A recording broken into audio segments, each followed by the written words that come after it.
बंधुगण मु आज गणमाध्यम विषय कहवाक जाऊँगी। गणमाध्यम कौन आपण मैंने देखु गण कौन जन जन मिसिक गण एवं ये गण मैंने निजुक्त करती भोट द्वारा लोक प्रतिनिधि शासन हाँपाई आमर लेजिस्लेटिव एग्जीक्यूटिव जुडिशियरी जोटा कि विधिपालिका कार्यपालिका और न्यायपालिका ये अच्छे किंतु गणमाध्यम विषय संविधान साइलेंट किंतु आम देश में गणतंत्र चलो बोली आम देशर प्रियम्बुल कहुई यह गोटे गणतांत्रिक राष्ट्र गोटे चरित्र है से गोटे संवाद संस्था बा से संवाद संस्था को चतुर्थ स्तंभ कहुए आम देश में गणतंत्र चलुवर अनेक बेले सुप्रीमकोर्ट और हाइकोर्ट मैंने तर्जमा कर ओडिशा रे आम भारतवर्ष जो गणमाध्यम ये हूँ संविधान चतुर्थ स्तंभ यहाँ ठीक कहते आमर आर्टिकल 19(1) कही जे right to speech and expression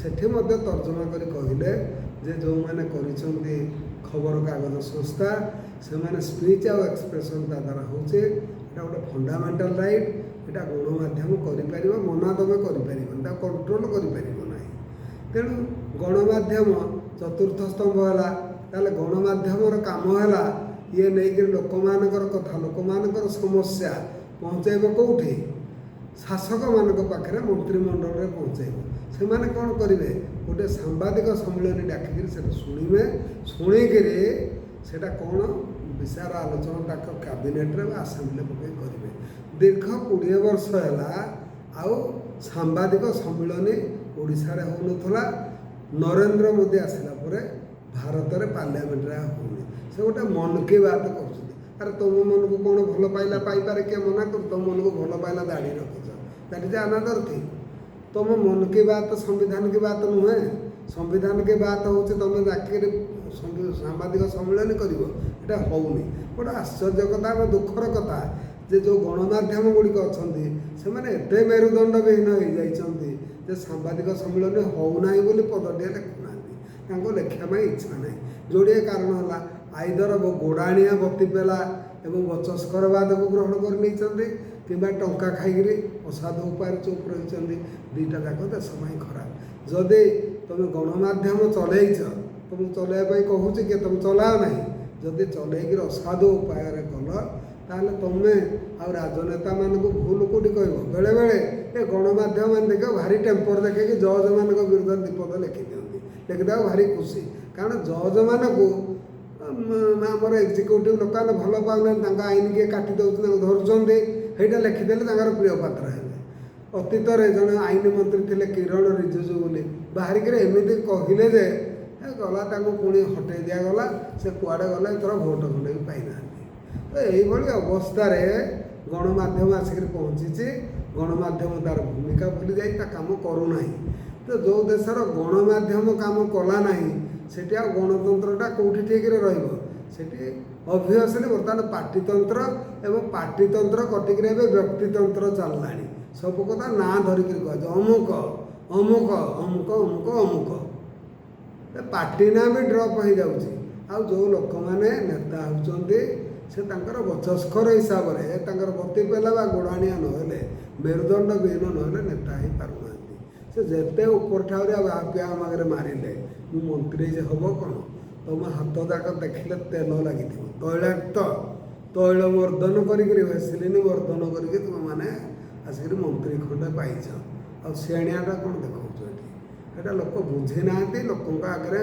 गोटे कथा अच्छे माइप आगे पाइक तुम तो किसी बुझी ना लोक आगे हेंटुरा मार्च आम हो लोक तो तुमको ताली मारे मूर्ख तो बसी ये मूर्ख मैंने बसी बचस्कर को ताली मारे बचस्कर मैंने बसी नीलवर्ण श्रृगाल को सपोर्ट करने नीलवर्ण श्रृगाल बसिक वक्तृता दूचे बचस्कर मैंने ताली मारी शुणुंट बचस्कर मैंने भी कहीपारना किसी पार्टी फिटाई पारना देखा जाऊँच बेले बेले अयोग्य लोक मान मंत्री कर दिखाई तो ये बचस्कर मान चुप हो रोच काले पार्टी फिटाइले मो MP MLA सीटा चलीज कि एठू काले मंत्री खंड चली जहाँ फल पुष्प जो रहा गणमाध्यम भी चौक बसला गणमाध्यम किसी लिखिलानी गणमाध्यम केवे लिखिलानी ଯେ ଯେଉଁ ଲୋକଟି ହେଲା ସେ କେତେ ଉପଯୁକ୍ତ, କେତେ ତା'ର ଜ୍ଞାନ ଗରିମା, କ'ଣ ପଢ଼ିଛି ଲେଖିଲାନି। ଯାହା ହଉ କେମିତି ଭାବରେ ଦାଗିଗୁଡ଼ା ଯାଉଛନ୍ତି ବୋଲି ଲେଖୁଛି, ମୁଁ ଗୋଟେ ଆଶ୍ଚର୍ଯ୍ୟ ହେଉଛି। ଆଗେ ତାଙ୍କୁ ହିଁ ବର୍ତ୍ତମାନ ସମ୍ବର୍ଦ୍ଧନା ଜଣାଇବାକୁ ପଡ଼ିବ। ଯେବେ ବହୁତ ଲୋକ ଦାଗି ହେଇଯିବେ ତାହେଲେ ଭଲ ଗୋଟେ ଆମର ପାର୍ଲାମେଣ୍ଟ ହେବ। ଏଇଟା ଗଣମାଧ୍ୟମ ମୋତେ ପ୍ରଚାର କରିବାକୁ ଚାହୁଁଛି ଯେ 86 ଜଣ ଦାଗି ତ ଗଲେଣି, ମାନେ ଅଭିଯୁକ୍ତ ଯେଉଁମାନଙ୍କ ନାଁରେ ଚାର୍ଜ ଅଛି, ଆଉ କିଛି ବାହାରିକି ଯାଅ, ଆଉ କିଛି ଅସୁବିଧା ନାହିଁ। ଏଇଟା ଗଣମାଧ୍ୟମ ଆଗେ ବାହାରିକିରି ପ୍ରଚାର କରିବା ପାଇଁ ଆଗତରା। ଏଇଟା ଗଣମାଧ୍ୟମର କାମ କି? ଗଣମାଧ୍ୟମର କାମ କ'ଣ? କାହିଁକି ଗଣମାଧ୍ୟମ ସୃଷ୍ଟି ହେଇଥିଲା? ଯଦି ତୁମେ ଗଣମାଧ୍ୟମ କାମଟା କରିପାରୁନ, ତୁମେ ଛାଡ଼, ଏଇଟା ଗୋଟେ ପ୍ରାଇଭେଟ୍ ସଂସ୍ଥା ହେଲେ ମଧ୍ୟ ତାପରେ ଏତିକି କ୍ୱାଲିଟି ଦିଆହେଇଛି, ଏତିକି ତାପରେ ନ୍ୟସ୍ତ କରାହେଇଛି ଦାୟିତ୍ୱ, ତାହା ତୁମେ ନ କରିକିରି ତୁମେ ବତି ପେଲା ଏବଂ ଗୋଡ଼ାଣିଆ ହେଇକିରି ବା ଟଙ୍କା ଖାଇକିରି ଏଇଟା ପେଡ଼ ସମ୍ବାଦ ସଂସ୍ଥା ବୋଲି କହନ୍ତି, ସେ ପେଡ଼ ସଂସ୍ଥା ଭଳିଆ ତୁମେ କାମ କରିକିରି କୌଣସି ଦେଶ ହିତକର କାମ ତୁମେ କରିପାରୁନାହ, କିଛି କରୁନାହ। ଲୋକମାନେ ଚାକିରି ପାଉନାହାନ୍ତି, ସେ ବିଷୟରେ ପଦଟେ ତୁମେ ଲେଖୁନ। ଅନଏମ୍ପ୍ଲୟମେଣ୍ଟ କେତେ ହେଇଛି ଦେଶରେ, ସେ ବିଷୟରେ ପଦଟେ ଲେଖୁନ।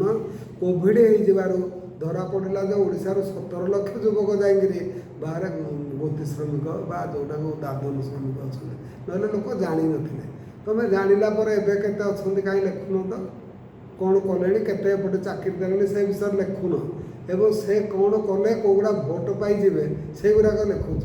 ଏମିତି କରିଦେଲା, ସେମିତି କରିଦେଲା, ଏଇ ବସ୍ ରନ୍ କରିଦେଲା, ଏଇ କାର୍ଡ଼ କରିଦେଲା, ସେଇଗୁଡ଼ାକ ତୁମେ ପାଉଛ, ତୁମକୁ ଦିଶୁଛି, ଏଗୁଡ଼ାକ ତୁମକୁ ଦିଶୁନାହିଁ। ତୁମେମାନେ ଗଣମାଧ୍ୟମ କରିଛ କ'ଣ ପାଇଁ? ପ୍ରଜାମାନଙ୍କର କଥା, ପ୍ରଜାମାନଙ୍କ ସୁବିଧା ବୁଝିବା ପାଇଁ। ସେ ଯଦି ଚାକିରି ପାଉନାହାନ୍ତି, ସେ ଯଦି ହଇରାଣ ହେଉଛନ୍ତି, ଯଦି ଦରଦାମ ବଢ଼ିଯାଉଛି, ତୁମେ ପଦଟେ ସେ ବିଷୟରେ ଲେଖୁନ। ନାଇଁ, ଲେଖିଲେ ଟଙ୍କା କମିଯିବ। ତୁମେ ଯଦି ଟଙ୍କା ପାଇବା ପାଇଁ ଲୋଭ କରୁଛ, ତାହେଲେ କାହିଁକି ପତ୍ରିକା ଧରି ବସିଛ?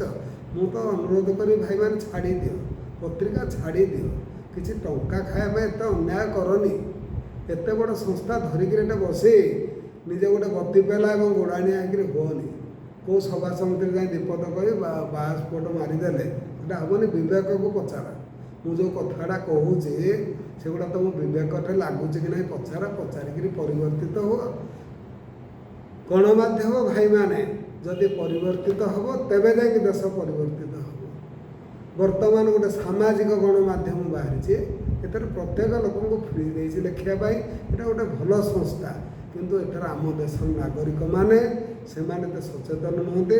ସେମାନେ ଏଥିରେ ଅଶ୍ଳୀଳ କଥା, ଡାନ୍ସ, ନାଚ ଏଇଟା ଦେଖିବା ପାଇଁ ଆଗ୍ରହୀ ହେଉଛନ୍ତି।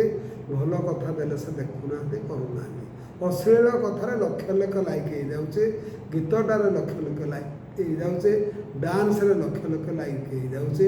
ଗୋଟେ ଭଲ ରୂପର ରଙ୍ଗ ଥିବା ମହିଳା କହିଲେ କୋଟି କୋଟି ଲାଇକ୍ ହେଇଯାଉଛି। ଏଇଭଳି ଭାବରେ ଆମ ସାମାଜିକ ଗଣମାଧ୍ୟମ ମଧ୍ୟ ଆଜି କ୍ଷତବିକ୍ଷତ ଅବସ୍ଥାରେ ଅଛି। କାହିଁକିନା ଆମ ସମାଜ ଏତେ ଏତେ ଏନଲାଇଟେଣ୍ଡ ନୁହେଁ। ଏଇଟା ବହୁତ ଅଶିକ୍ଷିତ ଲୋକ ରହିଛନ୍ତି, ତାଙ୍କର ହେଇଟା ଆମ୍ୟୁଜମେଣ୍ଟ ହେଉଛି। ତେଣୁ ସେମାନେ ସେୟା କରିଚାଲିଛନ୍ତି। ୟା ପରେ ଗୋଟେ କଣ୍ଟ୍ରୋଲ, ଗୋଟେ ଲଗାମ ରହିବା ଦରକାର। ସେ ଗଣମାଧ୍ୟମ ଖୋଲିଲେ, ସାମାଜିକ ଗଣମାଧ୍ୟମ, ସେଇଟା ଗୋଟେ ଲୋକ ଏତେ ଅସଭ୍ୟ କହୁଛନ୍ତି ଗୋଟେ ମହିଳା, ତୁମ କାନ ଶୁଣିବନି। ଅସଭ୍ୟ କହୁଛନ୍ତି ଏବଂ ଦେଖାଉଛନ୍ତି ଦରକାର ପଡ଼ିଲେ ଗୋଟେ ପାର୍ଟିକୁଲାର ଏରିଆ, ଦେଖ ଏ କି ପ୍ରକାର କଥା। ଦେଶର ଆଇନ କାନୁନ ଗଲା କୁଆଡ଼େ, ପୁଲିସ ଏଗୁଡ଼ା କେମିତି ଚୁପ୍ ହେଇକି ରହୁଛି, ମୁଁ ତ ଆଶ୍ଚର୍ଯ୍ୟ ହେଉଛି। ଏଗୁଡ଼ା ତ ଆଗ ଅସଭ୍ୟ କାମ, ଏଗୁଡ଼ାକ IPCରେ ଦଣ୍ଡନୀୟ। ଏଗୁଡ଼ା କେମିତି ସେମାନେ ଚୁପ୍ ହେଇକି ରହୁଛନ୍ତି? ଆଉ ଏଇଗୁଡ଼ାକ ବିଷୟରେ ବର୍ତ୍ତମାନ ଚାଲିଛି ସାମାଜିକ ଗଣମାଧ୍ୟମ, ଏଥିରେ ଚାଲିଛି। ଯେଉଁ ଆମର ଜାତୀୟ ଗଣମାଧ୍ୟମ ଯେଉଁ ଲୋକମାନେ ରହିଲେ ରାଜ୍ୟ ସ୍ତରରେ ବଡ଼ ବଡ଼ ସଂସ୍ଥା କଲେ, ସେ କିଛି କରୁନାହାନ୍ତି, ଖାଲି ଚତୁର୍ଥ ସ୍ତମ୍ଭ ଧରିକିରି ବସିଛନ୍ତି। ସେ ଚତୁର୍ଥ ସ୍ତମ୍ଭ ଧରିକିରି ସେମାନେ ଚତୁର୍ଥ ସ୍ତମ୍ଭ, ମୁଁ କହିଥାନ୍ତି ଥାର୍ଡ଼ ଲେ, ଏଇଭଳିଆ ଅବସ୍ଥାରେ ଅଛନ୍ତି। ଚତୁର୍ଥ ସ୍ତମ୍ଭ ସେ କିଛି ହୁଅନ୍ତି, କୌଣସି କାମ ସେମାନେ କରିପାରୁନାହାନ୍ତି। ଯଦି କରିପାରୁନାହାନ୍ତି ତୁମେ ଛାଡ଼ିଦିଅ କାମକୁ, କାମ ଛାଡ଼ିଦିଅ। ଯଦି ଭାଇମାନେ ଅଛ, ଭଲରେ କାମ କର, କିଛି ସମ୍ମାନିତ ହୁଅ। ତୁମର ପଦବୀ ଦରକାର ନାହିଁ, ତୁମେ ଏଇ କାମ କଲେ ଅମର ରହିବ। ସମାଜ ପାଇଁ ତୁମର ଯୁଗେ ଯୁଗେ ତୁମ କର୍ତ୍ତବ୍ୟ କାମ ରହିବ। ଲୋକ ଜାଣିବେ, ତୁମକୁ ଚିହ୍ନିବେ। ତୁମେ ଏଇଟା ନ କରିକିରି କିଛି ଟଙ୍କା ପାଇବା ପାଇଁ ଯାଇକିରି ଗୋଟେ ତାଙ୍କ ପଛରେ ଗୋଡ଼େଇକିରି କରୁଛ, ଗୋଟେ ଇଆଡ଼ୁ ସିଆଡ଼ୁ କାମ କ'ଣ କରୁଛ? ସେଇଟା କ'ଣ ସମ୍ବାଦ ସଂସ୍ଥା? ଯଦି ସେମିତି କରୁଛ କରୁଛ ଆମେ କ'ଣ ଆମେ ସିନା ଉପଦେଶଟେ ଦେଇପାରିବୁ ଆମେ ତ ତୁମକୁ ଯାଇକି ତୁମର ଯେଉଁ ପ୍ରେସ୍ ତାକୁ ବନ୍ଦ କରିବା ବାଟ ନାହିଁ। ହଁ ଅଫକୋର୍ସ ମୁଁ ମନ୍ତ୍ରୀ ହେଇପାରୁନାହିଁ ବା ଆମକୁ ଭୋଟ୍ କିଏ ଦେବ କି ଆମେ ଏ କଥା କହିଲେ ଭୋଟ୍ ତ ଲୋକ ଦେଉନାହାନ୍ତି ଲୋକ କହୁଛେ ମାଲ ଦେ ଭୋଟ୍ ଦେବି। ଯଦି ମୁଁ ଭୋଟ୍ ପାଇକରି କେବେ ମନ୍ତ୍ରୀ ହୁଅନ୍ତି ଆଗ ଏଇଗୁଡ଼ା ମୁଁ ଯାଇକି ଧରନ୍ତି ଯେ କ'ଣ ଲେଖିଛ ଆସ କାହିଁକି ଏଗୁଡ଼ା ଲେଖିଛ କଲେଜ ଫଲେଜ ଇନକ୍ୱାରି କରିକି ତଦନ୍ତ କରି କ'ଣ ପଢ଼ାଉଛ ଆଉ ପାଠ ଦେଖା ଏସବୁ କରନ୍ତି। ଏଇଟା ସାମ୍ବାଦିକମାନେ ଲେଖୁନ ଯେ ଭାଇମାନେ କଲେଜରେ ଆଜିକାଲି ଭଲ ପଢ଼ା ହେଉନି ସ୍କୁଲରେ ପଢ଼ା ହେଉନି ଲେଖୁନ କି ଏଇଟା ଲେଖିଲେ ଦେଶର ଅମଙ୍ଗଳ ହେବ କି ଲେଖୁନ କାହିଁକି ଏତିକି ଲୋକ ବେକାର ଦରଦାମ ଏହା ବଢ଼ିଗଲା କିନ୍ତୁ କିଛି ଲେଖିବ ନାହିଁ ଖାଲି ସମ୍ବାଦ କରିକି ବିକ୍ରି କରିବ ସେଥିରେ ଗୁଡ଼ାଏ ଅଧା ଫଟୋ ଖେଳାଳିମାନଙ୍କର ଆଉ ସିନେମା ଆଉ ଗୋଟେ ମହିଳାମାନଙ୍କର ଖୁବ୍ ସୁନ୍ଦରିଆ 2-3ଟାର ଫଟୋ ଏଥିରେ ତୁମେ ଛାଡ଼ୁଛ ଲୋକ ଏଇଟା କିଣୁଛନ୍ତି କ'ଣ ପାଇଁ କିଣୁଛନ୍ତି ଏଥିରେ ଅଛି କ'ଣ ତୁମ ପତ୍ରିକାରେ ଅଛି କ'ଣ ଆମେ ପିଲାଙ୍କୁ ମୁଁ ଆଡ଼ଭାଇସ୍ କରେ ପତ୍ରିକା ପଢ଼ ଦେଖିଲେ ଏଥିରେ ଅଛି କ'ଣଟା ମୁଁ କହିଲି ଗୋଟେ କାମ କର ସେଥିରେ ତାଙ୍କର ଯେଉଁ ସମ୍ପାଦକୀୟଟା ଦେଇଛି ସେତିକି ପଢ଼ାଅ ଆଡ଼ୁ ନ ପଢ଼ିଲେ ନାହିଁ ସେ ସମ୍ପାଦକୀୟ ଏପର୍ଯ୍ୟନ୍ତ ଭ୍ରଷ୍ଟ ହେଇନି ସେ ବି ଭ୍ରଷ୍ଟ ହେବାକୁ ଧୀରେ ଧୀରେ ବସୁଛି କାହିଁକି ସେ ଯଦି ଗୋଟିଏ ପାର୍ଟିକୁଲାର ଲୋକର ସ୍ତୁତିଗାନ କରିବାକୁ ବାହାରିବ ସେଦିନ ଭ୍ରଷ୍ଟ ହେବ। ଆପଣମାନେ ସମ୍ବାଦ ଭାଇମାନେ ସମ୍ବାଦ ଯେଉଁମାନେ ପରିଚାଳନା କରୁଛ ମୁଁ ଯେଉଁ କଥା କହୁଛି ଧ୍ୟାନ ରଖ ପରିବର୍ତ୍ତିତ ହୁଅ ନିଜକୁ ନିଜେ ସିଂହର ପରିଚୟ ଦିଅ ସିଂହ ନଈ ଗୋଟେ ବିଲୁଆ ଭଳିଆ ରହି ନୀଳବର୍ଣ୍ଣ ଶୃଗାଳ ଗୁଡ଼ାକୁ ପ୍ରେଜ୍ କରୁଛ ଏଇଟା ବଡ଼ ଦୁଃଖର କଥା। ମୋର ଆଉ କିଛି କହିବାର ନାହିଁ ଏଇଭଳି ତୁମେ ଯଦି କରିବ ସମ୍ମାନର ଅଧିକାରୀ ହେବ ନହେଲେ ନାହିଁ। ଧନ୍ୟବାଦ।